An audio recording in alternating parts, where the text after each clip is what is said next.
Assalamualaikum warahmatullahi wabarakatuh. Salam sejahtera bagi kita semua. Om Swastiastu, Namo Buddhaya. Salam kebajikan. Hari ini kita akan membahas materi NKRI yang saya akan bacakan untuk selanjutnya. Jadi silakan di-enjoy. Yang pertama, cita-cita bangsa Indonesia menurut UUD NRI tahun 1945. Negara Kesatuan Republik Indonesia adalah negara kesatuan yang memiliki bentuk republik yang menggunakan sistem desentralisasi. Tujuan dari bangsa Indonesia pada dasarnya terlampir dalam alinea keempat pembukaan UUD 1945 yang berbunyi, melindungi segenap bangsa Indonesia dan seluruh tumpah darah Indonesia, memajukan kesejahteraan umum, mencerdaskan kehidupan bangsa, melaksanakan ketertiban dunia yang berdasarkan kemerdekaan, perdamaian abadi, dan keadilan sosial. Selanjutnya yang A, melindungi segenap bangsa Indonesia dan seluruh tumpah darah Indonesia. Melindungi setiap bangsa dan seluruh tumpah darah Indonesia memiliki arti jika seluruh komponen yang membentuk bangsa Indonesia yang dimulai dari rakyat, kekayaan alam, dan juga seluruh nilai-nilai bangsa yang patut dipertahankan harus terlindungi. Selanjutnya yang B, memajukan kesejahteraan umum. Memajukan kesejahteraan umum memiliki parameter 3 unsur dan juga merupakan syarat yang subjektif dan paling minimal. Unsur tersebut yaitu sandang, pangan, dan papan. Jika ketiga unsur tersebut sudah terpenuhi, maka dapat dikatakan sejahtera. Kesejahteraan umum pada dasarnya tidak hanya mencakup mengenal kesejahteraan ekonomi dan materi, akan tetapi juga meliputi kesejahteraan lahir dan batin. C. Mencerdaskan kehidupan bangsa. Mencerdaskan kehidupan bangsa memiliki tujuan yaitu untuk memastikan masyarakat Indonesia mendapatkan kesempatan sama dalam memperoleh pendidikan berkualitas. Mencerdaskan bangsa adalah tugas yang diemban oleh negara, pemerintah, dan masing-masing individu untuk berusaha meraih jenjang pendidikan yang terbaik. Kemajuan negara akan semakin mudah dicapai dengan adanya masyarakat cerdas. Menjadi masyarakat yang pandai dan cerdas pasti mampu memajukan dan menyejahterakan taraf hidup sebuah bangsa. Yang D, melaksanakan ketertiban dunia yang berdasarkan kemerdekaan, perdamaian abadi, dan keadilan sosial. Salah satu tujuan bangsa Indonesia yaitu dan ikut melaksanakan ketertiban dunia yang berdasarkan kemerdekaan, perdamaian abadi, dan keadilan sosial sesuai dengan pembukaan Undang-Undang Dasar 1945. Perdamaian adalah cita-cita seluruh negara. Damai dalam ilmu politik terdapat dua macam, yaitu perdamaian di dalam negeri dan perdamaian di luar negeri. Dasar politik luar negeri Indonesia adalah politik bebas aktif. Tujuan nasional bangsa Indonesia merupakan landasan bagi bangsa Indonesia untuk melakukan kerjasama dengan negara lain yang dilandas oleh nilai perdamaian dan keadilan sosial. Perdamaian dapat diwujudkan setiap warga Indonesia dengan menjaga perdamaian antar suku, antar umat beragama, saling menghargai dan menghormati perbedaan yang ada. 2. Kedaulatan wilayah. Negara berdaulat adalah suatu negara yang mendapatkan kekuasaan penuh untuk mengatur pemerintahannya. Kata daulat dalam pemerintah berasal dari kata daulah yang memiliki arti sebagai kekuasaan tertinggi. Berdaulat berarti pemerintah yang mempunyai kekuasaan tertinggi atas rakyatnya dalam suatu negara.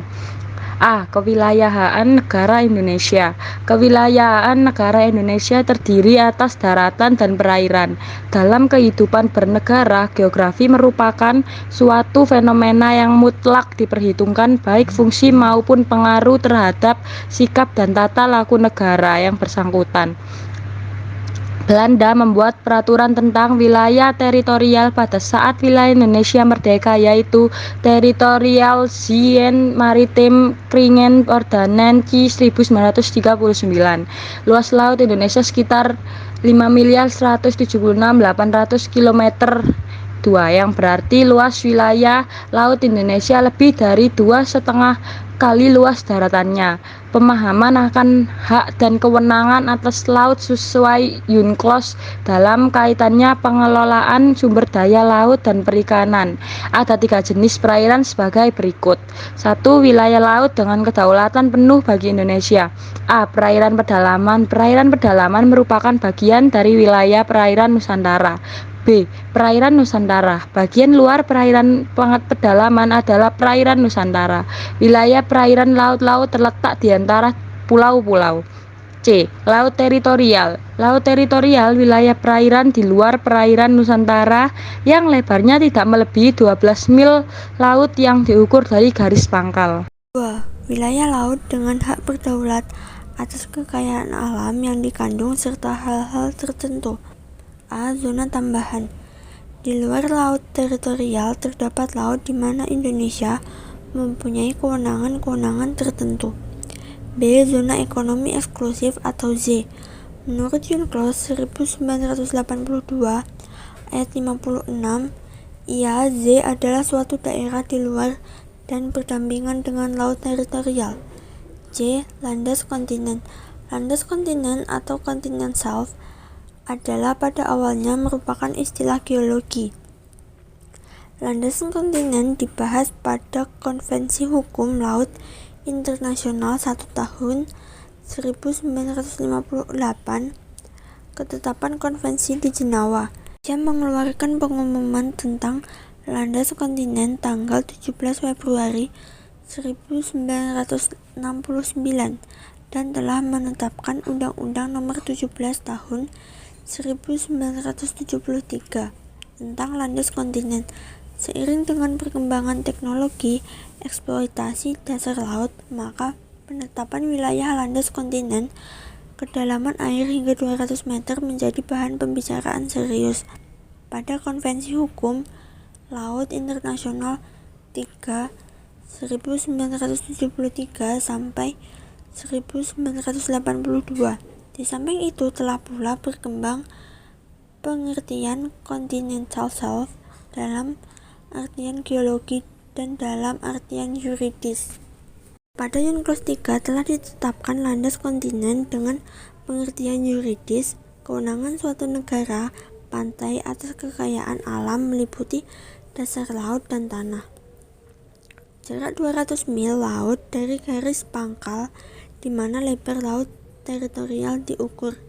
Dalam hal pinggiran laut, tepian kontinen tidak mencapai jarak tersebut.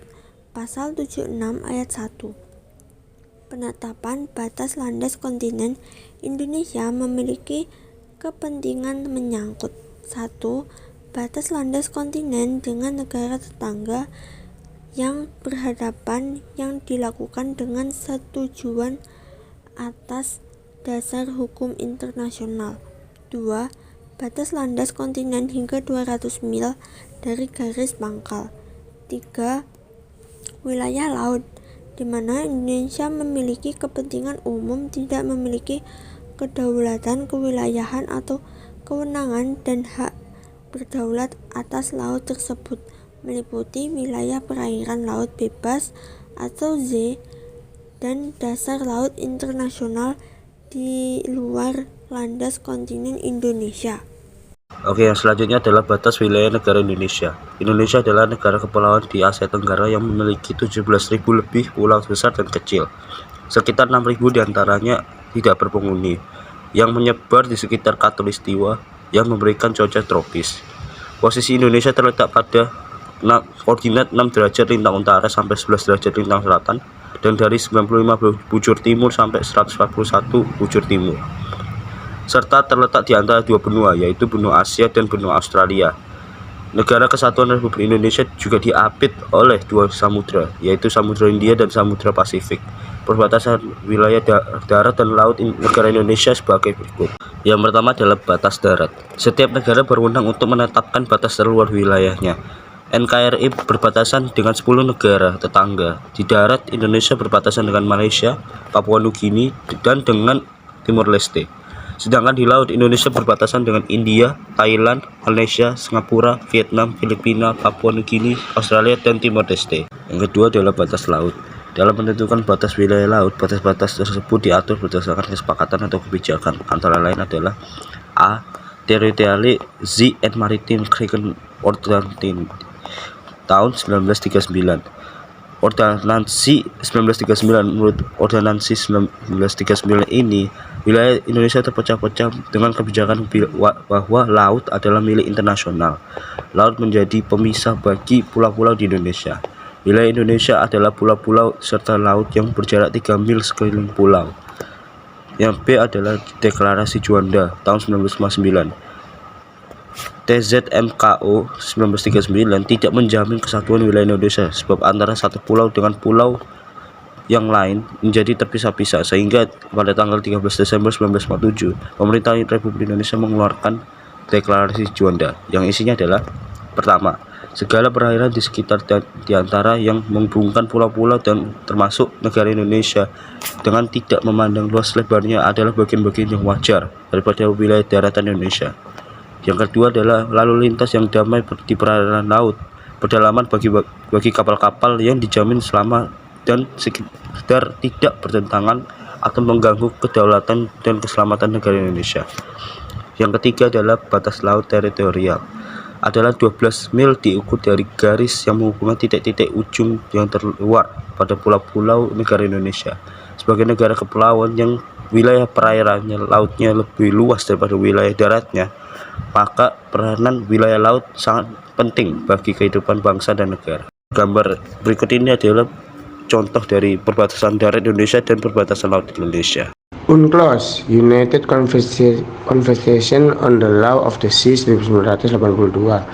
Pada keputusan hukum internasional ini ditetapkan batas sea wilayah Indonesia, yakni 200 mil. Wilayah ini bukan wilayah teritorial, tetapi Indonesia memiliki kesempatan yang pertama untuk memanfaatkan kekayaan alam yang terkandung di dalamnya. Batas-batas wilayah Indonesia di laut harus mengacu pada UNCLOS. Batas-batas tersebut adalah: barat, Pulau Simolucut, Selaut Besar, Rawa, Rusa, Benggala, dan Rondo berbatasan dengan Samudra Hindia. 2. Timur, Pulau Timur berbatasan dengan Timor Leste, Pulau Papua atau Irian Jaya berbatasan dengan Papua Nugini. 3. Selatan, Pulau Dana, Mengudu, Sophia Loisa, Barung Sekel, Panehen, Nusa Kambangan, Kolepon, Ararkula, Karawaira, Panambula, Kultubui Utara, Kultubui Selatan, Karang, Enu, Batugoyan, Larat Astubun, Salaru, Batarkusu, Masada, dan Meati Marang berbatasan dengan Australia dan Samudra Hindia. Utara, pulaunya berbatasan yang sangat banyak berbatasan dengan negara Malaysia, Singapura, Vietnam, Filipina, dan Thailand. 3. Batas udara. Batas ruang udara Indonesia diukur dengan menarik garis dari pusat bumi menyinggung batas wilayah laut Indonesia. Begitu pula dengan batas ruang antariksa Indonesia dan GSO, Geostationary Unit. Berikut adalah batas wilayah Indonesia. Batas wilayah Indonesia pada bagian barat yaitu berbatasan langsung dengan Samudra Hindia serta perairan negara India. Selain itu, Pulau Ronde yang berbatasan dengan Samudra Hindia serta Laut Andaman. Batas wilayah Indonesia bagian timur yaitu berbatasan langsung dengan Papua Nugini dan juga Samudra Pasifik. Batas wilayah negara Indonesia bagian utara berada di Pulau Kalimantan yang terletak di perbatasan langsung dengan Malaysia Timur. Batas wilayah negara Indonesia pada bagian selatan terletak di perbatasan langsung dengan Timur Leste. Sekian dari presentasi kami. Mohon maaf jika ada salah kata atau perbuatan. Kami akhiri. Wassalamualaikum warahmatullahi wabarakatuh.